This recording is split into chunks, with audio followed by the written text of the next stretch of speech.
আমরা এই মুহূর্তে অবস্থান করতেছি রংপুর মহিপুর ব্রিজের নিচে, নদীর পাশে একদম, যেখানে একটা সময় পানি বয়ে যেত কিন্তু এখন আর পানি বয়ে যায় না। শীতকালে পানির প্রবাহ একদমই খুব কম। চারিদিকে দেখতে পারবেন যে অনেক অনেক অনেক দূর থেকে পানি দেখা যায়, কিন্তু আসলে এটা পানি নয়, এটা হচ্ছে শীত। চারিদিকে শীতের কারণে অনেক সুন্দরভাবে আসলে চারিদিক দেখা যায় না। আমার সঙ্গে রয়েছে রায়হান, সঙ্গে রয়েছে শাওন। তারা অবশ্যই বরাবরই এখানে আসে প্রাকৃতিক দৃশ্য দেখার জন্য।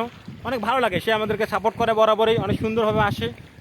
এই শীতকালে কিন্তু মূলত এখানে দর্শনার্থীর সংখ্যা খুব কম হয়ে থাকে, কারণ এত শীতের আবহাওয়ায় কেউ আসতে চায় না, খুব ঠান্ডা লাগে। যদিও বা আমরা এসেছি, কারণ আমাদের জানা উচিত যে শীতকালে নদীর পার কিনারা কেমন থাকে। যদিও বা নদী পারে মানুষ আমরা ঠিকভাবে জানি না। রায়হান, এখানে এসে তোমার কেমন লাগতেছে বলো তো? জি, অনেকটাও ভালো লাগতেছে।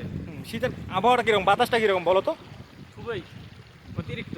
শাওন, তোমার কাছে কি মনে হচ্ছে যে এই শীতকালটা কেমন এবারে?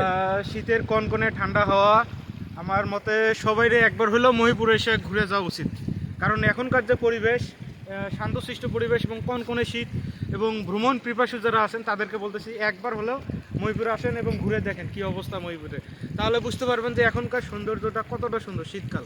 আচ্ছা, মহিপুর ব্রিজের পাশে কিন্তু পিঠা অনেক দোলে রয়েছে, পিঠার দোকান রয়েছে, ওগুলো সেগুলোতে তুমি পিঠা খেলে কেমন লাগলো বলো তো? হ্যাঁ, অবশ্যই শীতকালে পিঠা মোটামুটি অনেক ভালোই লাগে। তো এবং ভ্রমণের সময় বন্ধু বান্ধব এবং সবাইকে সাথে নিয়ে পিঠা খাওয়ার মজাটাই আলাদা। আপনারা সবাই একবার ট্রাই করে দেখবেন অবশ্যই। অবশ্যই। পিঠার দাওয়াত কি দিবে না আমাদেরকে? হ্যাঁ, অবশ্যই অবশ্যই। আপনারা যারা আছেন তারা অবশ্যই মহিপুরে আসবেন। আমার বন্ধুর কথা বলে এখানে পিঠার দোকানে পিঠা খাবেন একদম ফ্রি, কোনো টাকা লাগবে না, বলে দিলাম। ধন্যবাদ সবাইকে।